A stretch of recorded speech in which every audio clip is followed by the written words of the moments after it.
बिस्मिल्लाहिर्रहमानिर्रहीम। अस्सलाम वालेकुम। प्यारे बच्चों, आज हम इस्म की इक़साम के बारे में पढ़ेंगे। बच्चों, इस्म की इक़साम के बारे में पढ़ने से पहले ये ज़रूरी है कि हम ये जानें कि इस्म किसे कहते हैं। बच्चों, इस्म किसी किसी भी चीज़ के नाम को कह सकते हैं, और जैसा कि हम जानते हैं कि किसी शख्स, जगह, जानवर या परिंदे के नाम को इस्म कहते हैं। इस्म की मायने के लिहाज से दो इक़साम हैं। क्लास 3 हमारी सिलेबस में जो ग्रामर में इस्म की इक़साम बताई जा रही हैं, वो है 2, इस्म मारफ़ा, इस्म नकरा। 3 क्लास इस्म की कितनी इक़साम है? इस्म मारफ़ा, इस्म नकरा।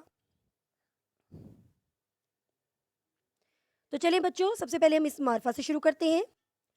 इस्म की 2 इक़साम में से पहली किस्म इस्म मारफ़ा है, जिसे हम इस्म ख़ास भी कहते हैं। 3 क्लास आप इंग्लिश में इसको प्रॉपर नाउन कहेंगे और उर्दू में हम इसे कहेंगे इस्म मारफ़ा। ये वो इस्म है जो किसी ख़ास नाम की तरफ इशारा करते हुए, यानी जो किसी ख़ास जगह, शख्स, जानवर या चीज़ का नाम हो, इसे इस्म मारफ़ा या इस्म ख़ास कहते हैं। इस्म मारफ़ा की मिसाल नंबर 1 है अहमद, ख़ास शख्स का नाम। इस्म मारफ़ा की मिसाल नंबर 2 आबे ज़मज़म, ख़ास चीज़ का नाम। इस्म मारफ़ा की मिसाल नंबर 3 है कराची, ख़ास जगह का नाम।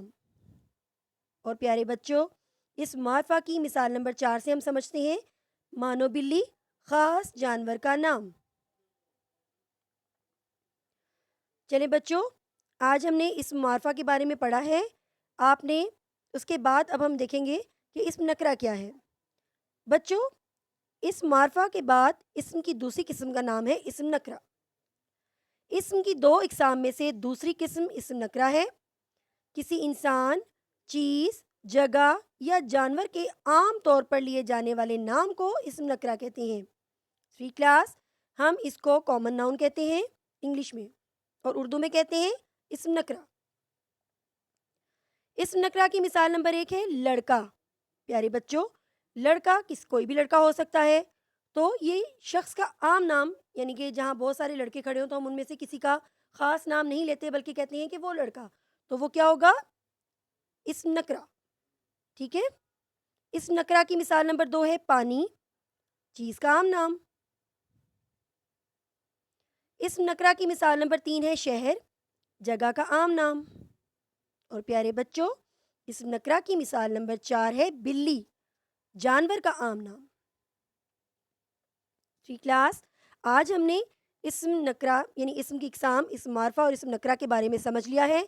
अब आपको जो आज वर्कशीट दी जाएगी, अब हम उसके बारे में भी अगले सबक में इंशाल्लाह आपको बताएंगे।